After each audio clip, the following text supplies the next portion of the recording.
The All-Stars reveal their final full-time roster. I've got more high limit updates for you, and I guess maybe we should talk about Lernerville. Let's go.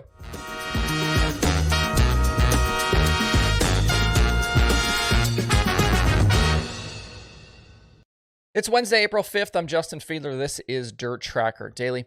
Coming up on Friday, the All-Stars will kick off their points season at Attica, and they released their full-time 10-team list of championship chasers this morning. We already knew about 8 of these, and there were 2 additions in recent days, so here's the full rundown. Tyler Courtney is back to defend his championship. He's going to try and go 3 straight. He'll be challenged by Hunter Schoenberg, Zeb Wise, Chris Wyndham, who's moved to lane racing, Parker Price Miller in the McCandless 29, rookie Connor Morrell, JJ Hickle in the Ceiling 97, Scotty Thiel with Premier, and the 2 new additions are Tim Schaefer back in the Brian Grove 45 and Zeth Sabo in the Jay Kaiser 23. Looking through the list, Sunshine will be the odds-on favorite to win the title, but there are some interesting possibilities for challengers. Schoenberg took a step forward last season, winning 4 times, and I could see that team making more gains this season. They've been out racing a lot already in 2023, and that heavy schedule will continue. There's obviously no substitute for seed time.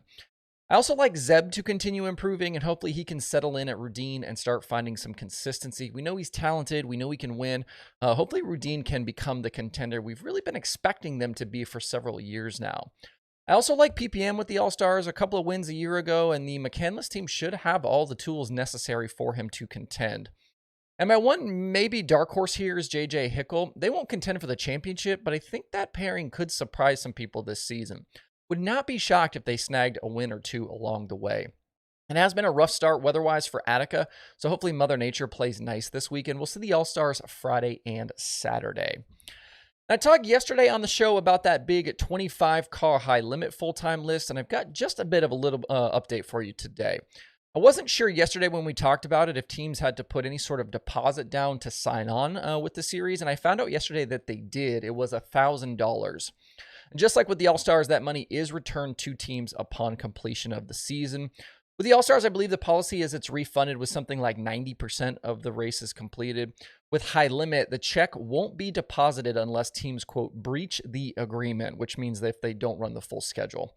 The first high limit show is next Tuesday night at Lakeside for $50,000 to win. Sounds like the series is expecting somewhere around 50 cars for that one, so we'll be excited for that. The first season for the Hunt the Front Super Dirt Series gets going this weekend down at Alltech in Florida. I wanted to talk about it today because they did make a schedule change for the 2-night program. Friday was supposed to be $5,000 to win, with Saturday being $20,000 to win, but there are rain chances for Saturday, so they're going to run the $20,000 to win race on Friday. Don't sleep on this one, as it sounds like they'll have some serious contenders on hand.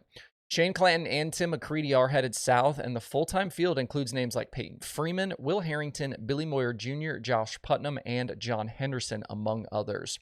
You can find more details for Hunt the Front's tour at htfseries.com. All right, with news and notes for today done, let's talk about what happened yesterday on social media with Lernerville Speedway. I'm sure plenty of you witnessed what played out through the afternoon on Tuesday, but if you missed it, here's kind of the cliff notes and some thoughts. I had multiple industry friends send me a Facebook post about Lernerville's policies for the upcoming season regarding video and photo capturing at the track. The post said no video was allowed to be recorded by anyone, and extra personnel had been hired to help enforce the policy. Also, credentialed photographers would be required to dump their entire memory cards at the end of the night. The post was not on the track's page, but posted by someone purporting to work for Lernerville's streaming service. I screenshotted the post, shared it on Twitter around 1:30 p.m.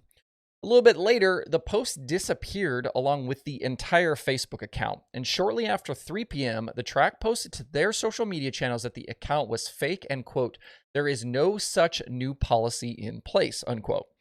So apparently we were duped by this fake account and very specific hoax, and everyone can move on with their day. But the story didn't actually end there. Whether or not the post and the Facebook account were fake, the policies shared in it are actually pretty close to what's in place at Lernerville as we speak. The photo policy does require shooters to submit images to the track, which is listed on their website. That's not super uncommon, although some photographers don't like it. But the video policy is true, and there are signs posted at the track in the seating areas saying that no recording is allowed. And these signs don't appear to have been placed in the stands until later in 2022. Photos don't show them in September, and they weren't there for the firecracker, but they are there in images starting in October. And all of these images come from Lernerville's Facebook account. The verbiage in the signs is pretty clear if you read it, pretty specific, but the track says in response, it's just for live streaming. I'm going to leave it up to you to decide on that one. So again, if the original post was an elaborate hoax, that's fine, but the policies are real, and the policies are the issue here, not a supposed fake social media post. I'm sure the track folks didn't like all the attention they got yesterday, which I certainly aided in, and I doubt I'd be welcomed with open arms if I showed up, but this is just another example of short-sighted dirt racing promoters. And it's a fun side note here, someone else who claims online to be affiliated with the track did DM me to delete my original post because of the heat the track was taking. At the end of the day, though, these tracks are private businesses. They can enact whatever policies they like. If you think a few cell phone videos are hurting your bank account, by all means, shut it down. That's your right. Just don't be surprised, though, when you get called out for doing so. I personally continue to not understand the old school head in the sand mentality that permeates so much of the sport. Lernerville is a classic racetrack. They've put on some incredible shows through the years. They've got a robust weekly program, and honestly, they could be a top-level facility in the country. And when I worked at WRG, the track was owned by WRG, and I spent time working on Lernerville projects. But there are issues present there, and ones that are not going to be fixed by archaic rules for track goers. And I promise you in all of this, I'm not seeking out these issues and conflicts with racetracks, although I'm sure it appears that way. I just want things to be better than they are. If you want to check out some other dirt racing content this week, Wing Nation has Terry Gray, Lucas Wolf, and James McFadden. Open Red has a new episode with JJR, Tire Guy, and Nate Repitz.